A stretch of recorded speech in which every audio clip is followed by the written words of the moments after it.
Lève-toi, enfant de la destinée. Lève-toi, taureau premier-né. Lève-toi, aigle royal. Lève-toi, aigle royal. Lève-toi, héritier de la rémission. L'élection de Dieu t'a choisi ce soir pour bénéficier de quelque chose de grand, de quelque chose que l'argent ne peut pas payer, de quelque chose que l'argent ne peut pas payer. Nous étions sur un thème le mercredi passé et ce thème concerne les liens familiaux et les hôtels de famille, qu'on appelle encore les hôtels ancestraux ou les liens ancestraux. Pour nous, Africains,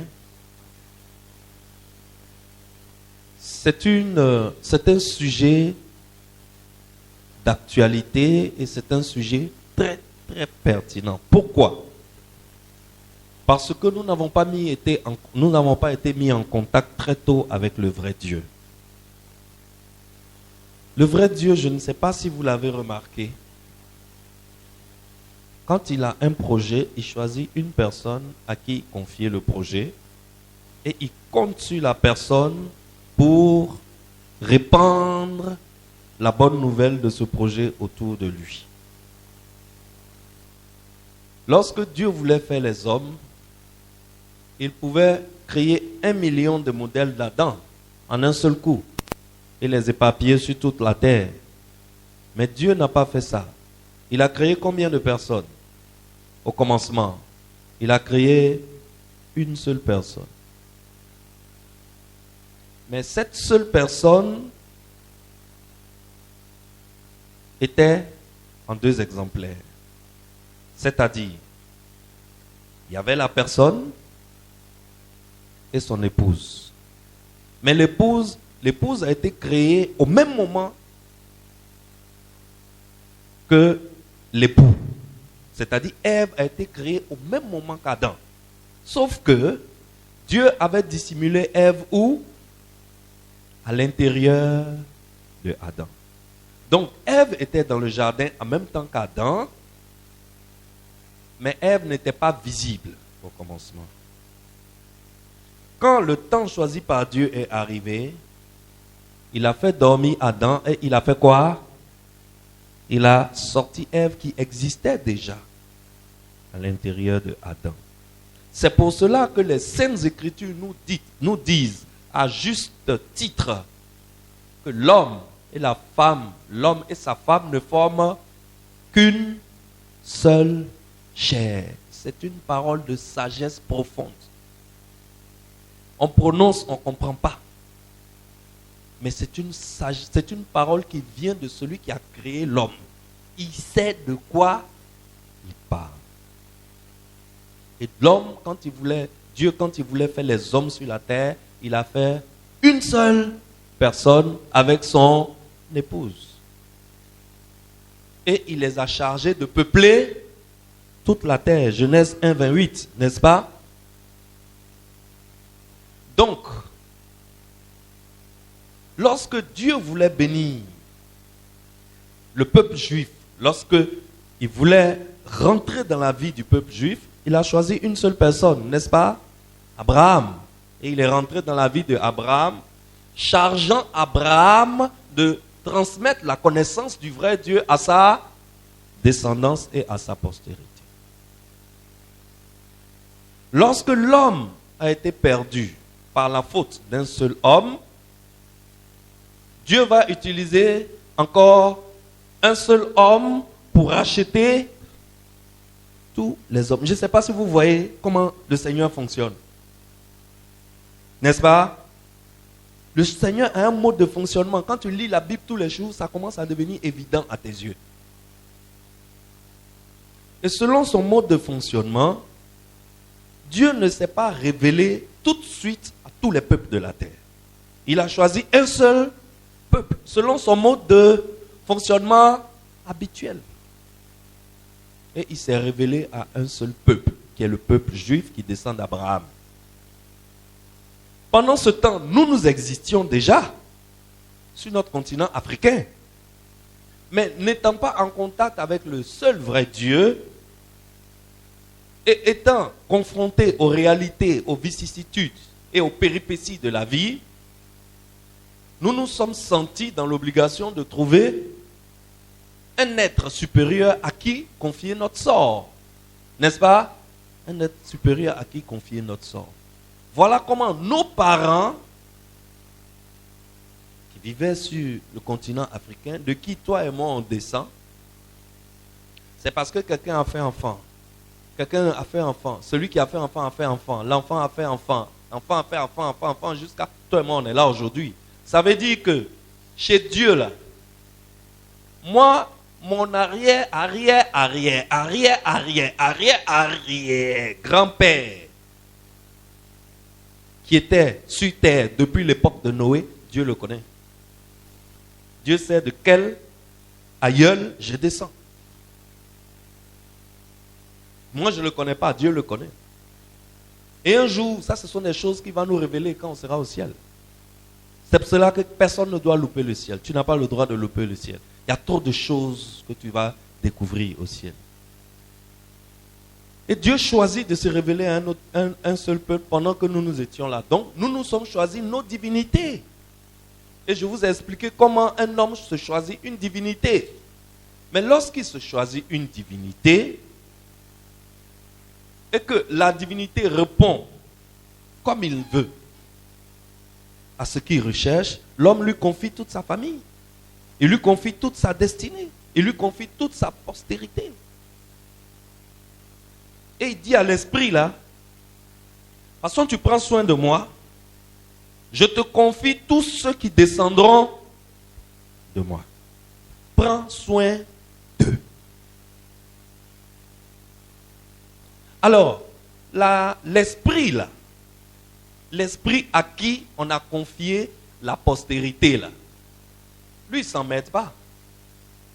Il y a eu alliance, il y a eu pacte. Alors, qu'est-ce qu'il fait? Il met une marque sur toutes les brebis qui lui appartiennent. Donc, lorsque mon grand-père là, qui est parti confier ma famille à la montagne sacrée là, lorsqu'il a fait l'alliance avec l'esprit qui est dans la montagne, et il lui a dit, je te confie tous mes enfants, toute ma descendance, l'esprit, il a fait quelque chose de très simple, il a mis un marqueur sur le sang. Parce que ce qui nous lie, c'est le sang. Il a mis un marqueur sur le sang, de telle sorte que n'importe où il voit ce marqueur-là, dans le sang de quelqu'un, il sait que cette personne fait partie de son pâturage, de son troupeau. Cette personne est sa brebis. Donc ce n'est pas parce que toi tu n'es pas au courant que ça ne te concerne pas. Ce n'est pas parce que tu n'étais pas là le jour où ton grand-père, ton aïeul a fait l'alliance au XIIe siècle ou bien au XIIIe siècle là, comme toi tu es né au XXIe siècle et que tu n'étais pas là au XIIIe siècle, donc ça ne te concerne pas. Non, ça te concerne bien parce que c'est une question de quoi? De sang. C'est le sang. L'esprit, lui, ne regarde pas ton joli visage ou bien tes gros muscles ou bien la voiture que tu roules. Ça ne l'intéresse pas. Ce qui l'intéresse, c'est quoi? Le sang qui coule. Quelle est la marque qui est dans ton sang? Tu es pasteur, tu es prophète, tu es bishop, tu es archibishop, tu es archi-intendant général, super-intendant des églises et des évêques et de toutes les organisations qui puissent exister. Le démon, ça ne l'intéresse pas. Quand il regarde ton sang, quand il voit qu'il y a toi, il y a sa marque dans ton sang, tu es sa brebis. Et à partir du moment où l'esprit te considère comme sa brebis, Ça veut dire que l'esprit s'attend à quelque chose de toi. Pourquoi? Parce que c'est un deal que ton aïeul a passé avec l'esprit. On appelle ça un contrat. Ton aïeul a dit à l'esprit, protège tous ceux qui auront mon sang. En retour, chaque année, nous te donnerons un bœuf, peut-être. Je dis ça comme ça. Ou bien chaque mois, je te sacrifierai un mouton. Ou bien chaque semaine, chaque vendredi, je vais te sacrifier un poulet. Et la marque la plus élevée, la monnaie la plus élevée avec laquelle on fait une adoration, c'est le sang. Donc l'esprit, lui, il est content. Le grand-père, lui, il a fait l'alliance. Et puis il est parti. Il ne sait pas que derrière lui, il va avoir 1 million, 2 millions, 3 millions de personnes qui seront concernées par cette alliance. Maintenant, aujourd'hui, toi, tu es né de papa et de maman chrétiens à l'église. Tu as donné ta vie au Seigneur Jésus-Christ. Donc, tu te considères comme étant à l'abri du Seigneur Jésus-Christ. Et que le diable et ses démons ne peuvent pas t'atteindre. Sauf que, ce que tu dois savoir, c'est que lorsque tu donnes ta vie au Seigneur Jésus-Christ, c'est une dimension de toi que le Saint-Esprit prend et ça lui appartient. Cette dimension s'appelle l'Esprit. Il reste 2 autres dimensions de toi que Dieu laisse à ta propre gestion, sous ta propre gestion. Parce que Dieu t'a doté de quelque chose qu'on appelle le libre arbitre. Tu es capable de choisir pour toi ce que tu estimes être bon ou non. Donc, Dieu laisse sous la gestion de toi ta maturité spirituelle. Il laisse la gestion de ton âme et la gestion de ton corps. Alors, si tu n'as pas un certain éveil spirituel, ton âme et ton corps deviennent le terrain de jeu de cet esprit-là à qui ta famille est liée à ton insu. Toi, tu ne sais rien. Mais l'esprit-là, il estime que tu lui dois une adoration. Parce que c'était ça. Celui qui a fait l'alliance est mort. Il a oublié. Mais l'esprit avec qui il a fait l'alliance, il est immortel. Les esprits là ne meurent pas. Le démon avec lequel ton ancêtre a fait l'alliance en 1200, 1300 quelque part là-bas, 13e ou 14e siècle, il est encore vivant. Il n'est pas mort. Le démon là est là. Et lui, il a son registre, il a son cahier devant lui. Et il a un scanner. Quand il allume son scanner, il voit où sont toutes ces brebis qui sont éparpillées sur la terre entière. Si tu veux, il faut vivre à 20 000 lieues sous les mers. Il te voit. Avec son scanner. Il n'y a pas un endroit où tu vas rentrer où l'esprit là ne va pas te voir et ne va pas avoir accès à toi. Alors celui qui a fait l'alliance est mort, mais tu as son sang. Tu portes son sang. Son sang coule dans tes veines. Mais le démon avec qui il a fait l'alliance est vivant. Le démon, lui, n'a pas oublié. Toi, tu as oublié, mais le démon, lui, n'a pas oublié. Alors, qu'est-ce qui se passe? Ce lien-là qui est dans ta famille, ce sang-là que tu portes, parle. Et le démon dit, ce sang-là, c'est à moi. Tu m'appartiens. Toi, tu m'appartiens. Alors, tu peux être pasteur, prêcher jusqu'à les gens vont avoir la chair de poule, tomber en transe. Mais si tu n'as pas réglé un certain nombre de problèmes dans le monde spirituel, l'esprit là continuera de venir faire dans ta vie ce qu'on appelle des réclamations. Il viendra faire dans ta vie ce qu'on appelle des réclamations. Comment se manifestent les réclamations? Les réclamations se manifestent par des choses inexplicables. des maladies inexplicables, des stérilités inexplicables, des accidents un peu trop réguliers, des appels, c'est comme si la mort te bipe. Tu es là et tu as comme l'impression que la mort est en train de te biper.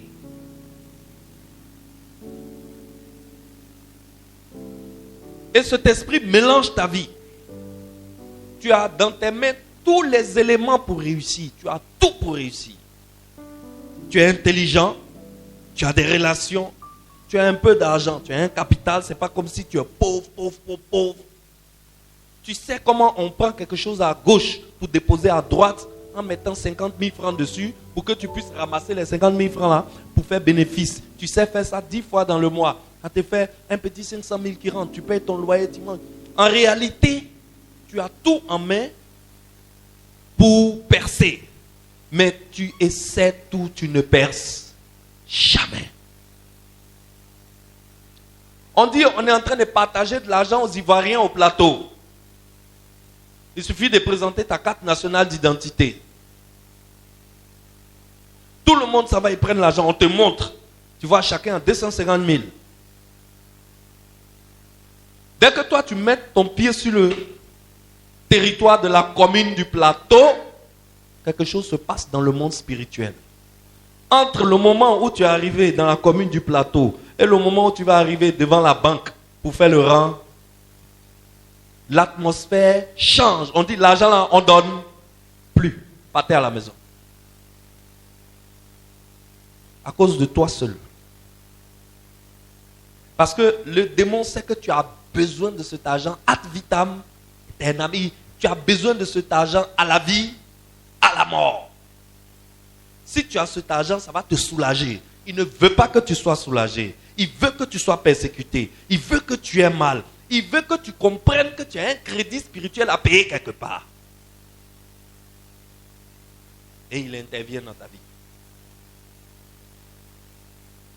Voilà comment nous nous retrouvons dans des situations inexpliquées et inexplicables. Ce sont des liens. Et ces liens-là, on les appelle des liens familiaux, des liens ancestraux. Et ce sont des fils spirituels que les esprits avec lesquels nos parents ont fait des alliances à notre insu continuent de tirer dans nos vies.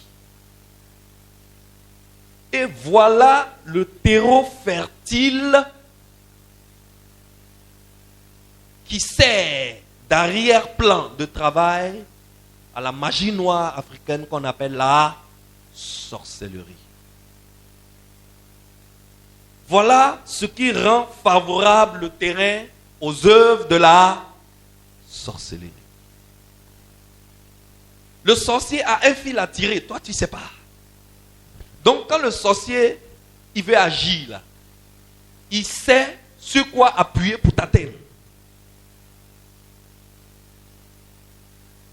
Et toi, tu vis une vie que tu trouves être normale. Tu te dis, oh, dans la vie, ça fait 50 ans que je vais au plateau et que je reviens. Si un jour, mon bac s'est renversé, c'est pas grave. Pendant 50 ans, ça ne s'est pas renversé. C'est un seul jour, c'est renversé. C'est normal. Tu es tout le temps malade. On ne comprend pas la source de ta maladie. Tout le temps à l'hôpital. Le peu d'argent qui rentre, c'est pour te soigner. Et quand on parle, tu dis non, je suis né avec eux. C'est comme ça, ça y est. Donc, c'est dans notre famille. Mon ami, ce n'est pas normal. Ce n'est pas normal que tu transpires, que tu gagnes des sous et tout ce que tu gagnes serve à payer des factures d'hôpital. Il y a une réclamation dans ta vie. Il y a un esprit qui réclame quelque chose dans ta vie. Il y a un esprit qui estime que tu lui appartiens. Et que tu dois l'adorer. Donc si tu ne l'adores pas, il y a un crédit entre vous. C'est ce que les jeunes appellent dans la rue. Il y a un ramba entre vous deux. Il y a Ramba. Ça veut dire qu'il a le pouvoir de te mélanger. Et voilà comment nous avons des chrétiens de chez chrétiens bien en tout, mais qui se retrouvent avec leur vie mélangée. Ils sont hyper brillants, hyper intelligents. Ils sont très smart. Ils savent comment grouiller à Abidjan, mais à la fin de la journée, le résultat, c'est des miettes. Pourquoi? Il y a une réclamation dans ta vie. Le diable fait tout, l'esprit fait tout possible pour que tu te rendes chez un marabout ou un féticheur pour lui demander qu'est-ce qui se passe dans ma vie. C'est tout ce que l'esprit veut. Arrivé là-bas, le féticheur va lui dire, tu sais, tu as un sacrifice à faire. Il faut faire tel sacrifice, faire tel sacrifice, faire tel sacrifice. Effectivement, si tu fais le sacrifice, les mélangements qui sont dans ta vie là, ça se calme. Un peu, pendant un moment. Pourquoi? Parce que l'esprit a mangé. Tu l'as nourri. Mais ce n'est pas pour bien longtemps. Pourquoi? Parce que dans ta vie, il y a un autel qui parle. Il y a un autel qui crie dans ta vie, qui parle dans ta vie, qui agit dans ta vie, qui influence ta vie, qui colore ta vie. Il y a un autel quelque part. Tu ne sais pas, mais l'autel existe. Et l'autel là même, très souvent, le gardien de l'autel là même là, c'est quelqu'un de ta propre famille. Vous avez le même nom de famille, même tu ne sais pas. Et ça alimente ta vie en mauvaises choses. Ça alimente ta vie en accidents inexpliqués. Ça alimente ta vie en maladies inexpliquées. Ça alimente ta vie en pauvreté inexpliquée. Ça alimente ta vie en échec inexpliqué. Ça alimente ta vie en maladie inexpliquée. Parce que l'autel est vivant, l'autel parle. L'autel est debout. Un autel qui est debout, il parle.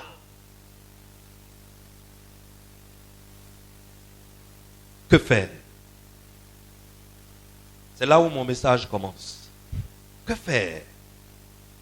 Lorsque tu constates que dans ta vie, il y a un autel qui est debout et qui parle.